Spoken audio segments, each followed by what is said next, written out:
Antes da meditação na Palavra de Deus, eu quero dizer que hoje a nossa comunidade, através da juventude,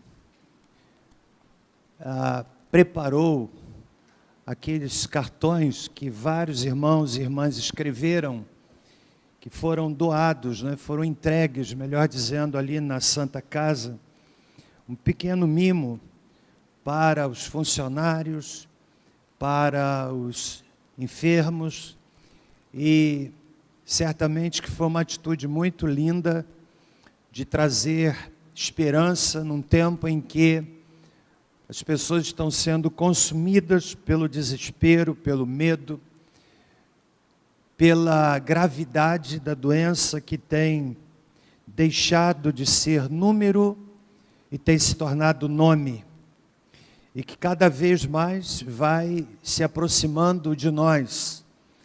Então eu quero louvar a Deus pela vida de todos, por todos que atuaram, que prepararam, que organizaram esse pequeno mimo que foi entregue hoje à tarde ao ensejo da Páscoa ali no Hospital da Santa Casa. Posto isto, quero lhe convidar a abrir a sua Bíblia no Evangelho de Mateus, capítulo de número 28. E eu quero nessa breve reflexão, nos preparando para a apresentação do breve musical de Páscoa, preparado com muito carinho por nossa equipe de celebração. Mateus 28, eu quero conversar um pouco sobre o poder do túmulo vazio. Esse texto já foi lido na abertura deste culto, e eu quero uma vez mais lê-lo, e sobre ele nós vamos nos debruçar por alguns minutos. Mateus 28, versículo 1 e seguintes dizem assim: Depois do sábado, ao raiar do primeiro dia da semana, Maria Madalena e a outra Maria foram ver o sepulcro. Houve um grande terremoto, pois um anjo do Senhor desceu do céu, chegou, removeu a pedra e assentou-se sobre ela.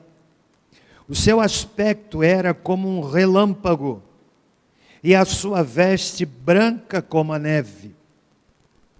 Os guardas tremeram de medo dele e ficaram como mortos.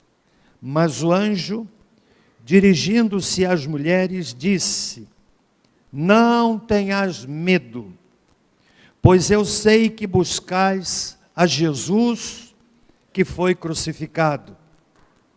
Ele não está aqui, já ressurgiu, como havia dito. Vinde ver o lugar onde ele jazia. Agora ide imediatamente e dizei aos discípulos que ele ressurgiu dentre os mortos e vai adiante de vós para a Galileia. Ali o vereis. Ora, eu vô-lo tenho dito. Saindo elas apressadamente do sepulcro com temor e grande alegria, correram a anunciá-lo aos seus discípulos. De repente, Jesus lhes sai ao encontro, dizendo: Eu vos saúdo. E elas, chegando, abraçaram os seus pés e o adoraram. Então Jesus lhes disse: Não temais, ide dizer a meus irmãos que se dirijam para a Galileia, e lá me verão. Senhor, uma vez mais, pedimos que a palavra fale ao nosso coração, em nome de Jesus. Amém. A fé cristã, ela está sustentada sobre alguns pilares fundamentais, como estacas profundas, intocáveis. estacas sobre as quais a fé cristã ao longo de 2 milênios tem sido construída. E eu quero citar 2 desses pilares fundamentais. O primeiro deles está naquele versículo da Bíblia que é chamado coração da Bíblia. Ou seja, se todos os 66 livros que compõem a Bíblia, 39 no Antigo Testamento, 27 no Novo Testamento, divididos em livros de história, livros de leis, profetas maiores, profetas menores, livros de sabedoria, chegando ao Novo Testamento, os evangelhos, as cartas de Paulo, as cartas de Pedro, de João, de Judas, culminando com o livro do Apocalipse.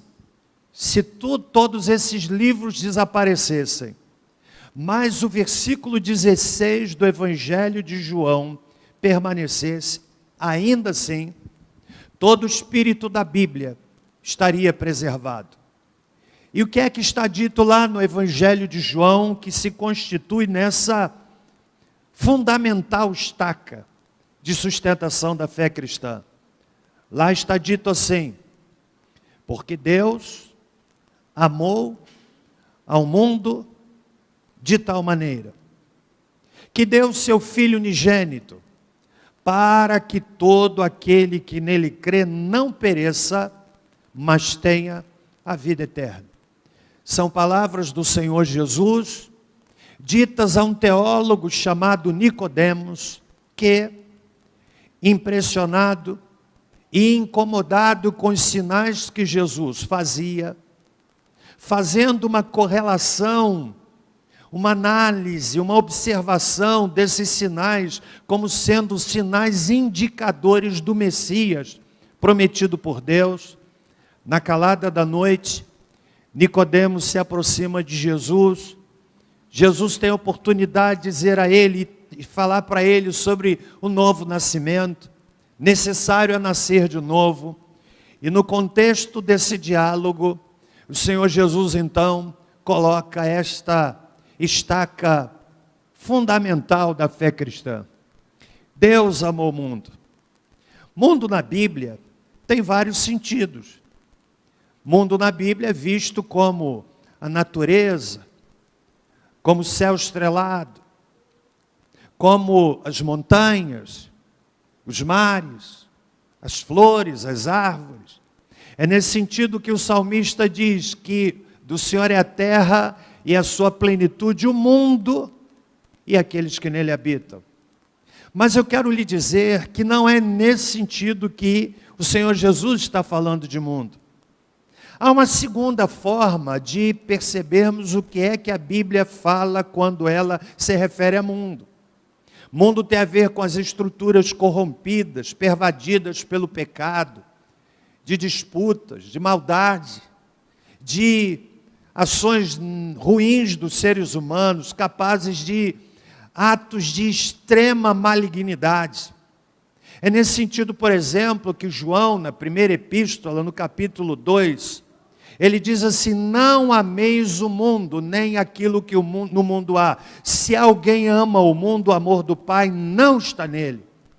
Mas também não é nesse sentido que a Bíblia se refere ao mundo. Quando Jesus fala que Deus amou o mundo, Ele está falando em pessoas, falando de você, falando de mim. Deus amou o mundo de tal maneira, um amor indescritível, incomparável, e amou de tal maneira que deu o seu próprio Filho. Quero que você entenda que nesse pilar básico, nessa estaca básica da fé cristã, é a fé de um Deus que ama o pecador, do jeito que nós somos. Nenhum de nós aqui é melhor do que o outro. Na verdade, o ser humano é extremamente contraditório. Todos nós aqui somos capazes de atos de bondade, mas somos capazes de atos de maldade. Somos capazes dos sentimentos mais nobres, mais altruístas, mais voltados para ajudar o próximo. mas somos também capazes dos sentimentos mais inomináveis e indescritíveis, porque o ser humano é contraditório. Deus, no entanto, nos ama do jeito que nós somos.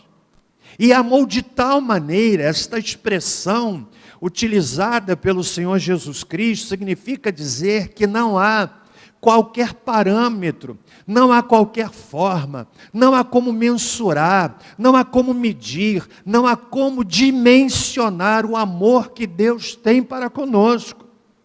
Amou, deu seu Filho Jesus, para que todo aquele que nele crê não pereça, mas tenha vida eterna. Crer na Bíblia não é saber da existência. Crer na Bíblia é entrega, é compromisso, é doação, é comprometimento. Então a Bíblia está dizendo que Deus amou, deu seu Filho, para que todo aquele que nele crê não pereça, mas tenha a vida eterna. Destaco ainda que este texto chama a nossa atenção para uma realidade, para uma dimensão para a qual muitos de nós não atentamos, que é a dimensão eterna, é aquela que se inicia após esta dimensão temporal. A vida eterna é uma realidade, e é aqui, enquanto nós temos o fôlego de vida, temos a oportunidade de ouvir, crer ou não crer, aceitar ou não aceitar, está dentro da capacidade de escolha do ser humano, mas é aqui, quando nós decidimos e onde nós decidimos, onde haveremos de passar a eternidade. Então essa é a primeira estaca. Deus amou o mundo, deu Jesus para nos salvar.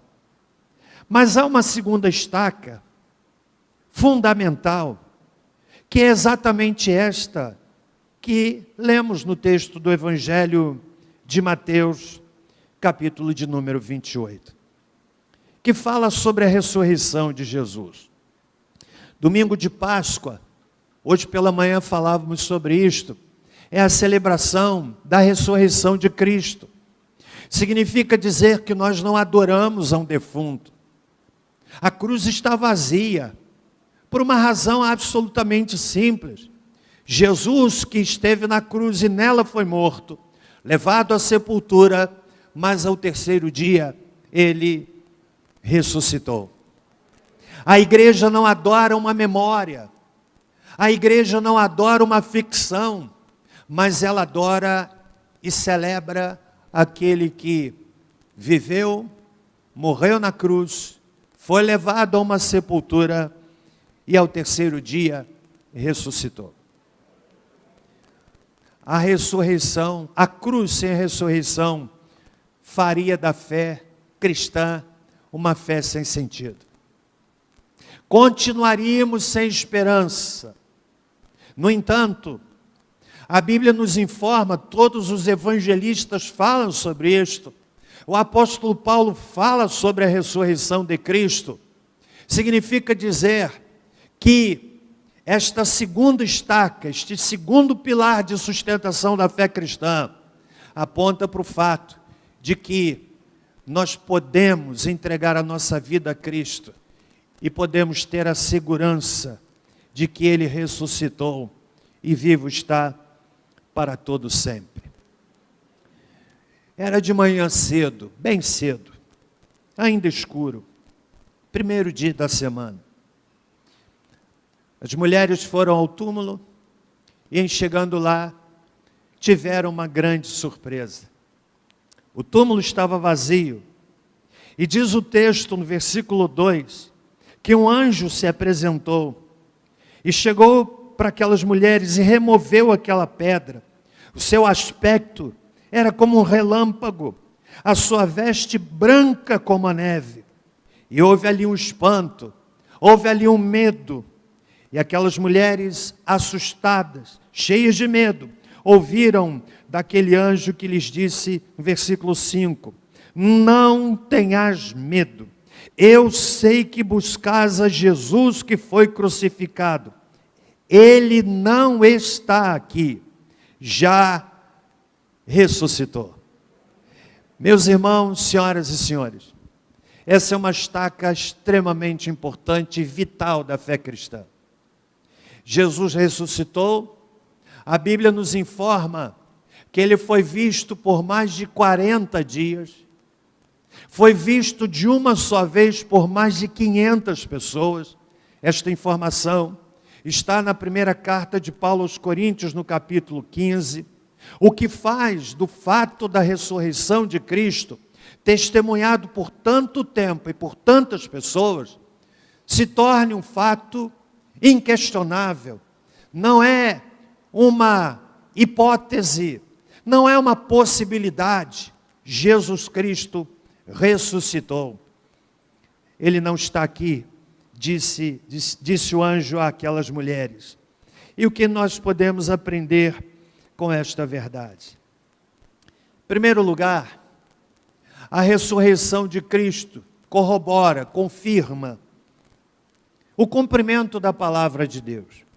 Aqui mesmo, no Evangelho de Mateus, no capítulo de número 26, e no versículo de número 32, quando Jesus anunciava aos seus discípulos que ele haveria de enfrentar a cruz, que ele seria abandonado por seus discípulos, e ele então nos diz no versículo 32, capítulo de número 26, mas depois de eu ressurgir, irei adiante de vós para a Galileia. Jesus anunciava que ele haveria de ressuscitar. A ressurreição de Cristo corrobora, confirma o fato de que a palavra de Deus é verdadeira, é eficaz, é suficiente. E nós estamos aqui nesta noite para celebrarmos essa maravilha. Segundo lugar, a ressurreição de Cristo representa a nossa alegria. Se Jesus não houvesse ressuscitado, seria um pranto interminável, seriam lágrimas intermináveis por séculos, milênios até. Mas o texto nos informa que aquelas mulheres saíram apressadamente do sepulcro, diz o versículo 8 do capítulo 28, cheias de temor, mas também de grande alegria. A alegria de saber que o seu Salvador está vivo. Mas eu quero ainda dizer que o túmulo vazio representa o cumprimento da palavra de Deus, representa a nossa alegria, mas também a nossa inspiração. Jesus disse aos seus discípulos, àquelas mulheres, ide dizer a meus irmãos que se dirijam para a Galileia e lá me verão. E no epílogo do livro de Mateus, lá no final do texto, o Cristo ressurreto, que carregou para a eternidade as cicatrizes das suas mãos e fronte, as marcas do Calvário, as marcas da sua crucificação, ele reúne os seus discípulos e lhes dá uma inspiração que emana dos lábios daquele que ressuscitou, quando no versículo 18, o Senhor Jesus Cristo diz, é-me dado todo o poder no céu e na terra. Portanto, ide, fazei discípulos de todos os povos, batizando-os em nome do Pai, do Filho e do Espírito Santo, ensinando-os a guardar todas as coisas que eu vos tenho mandado. E certamente, estou convosco todos os dias, até a consumação dos séculos.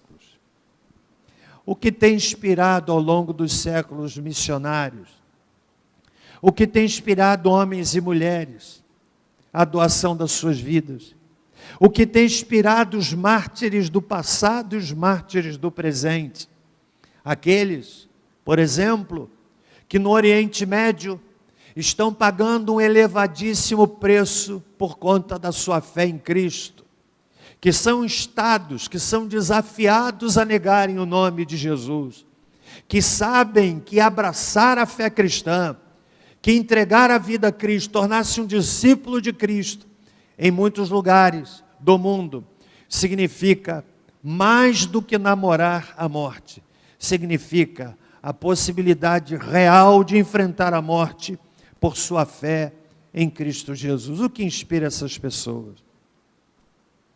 O que inspirou, por exemplo, o grande missionário David Livingstone, aquele médico que abriu mão do conforto da Europa, da Inglaterra, e tornou-se missionário pregando a palavra de Deus entre os índios, entre as pessoas que habitavam as selvas, morrendo ele mesmo, doente.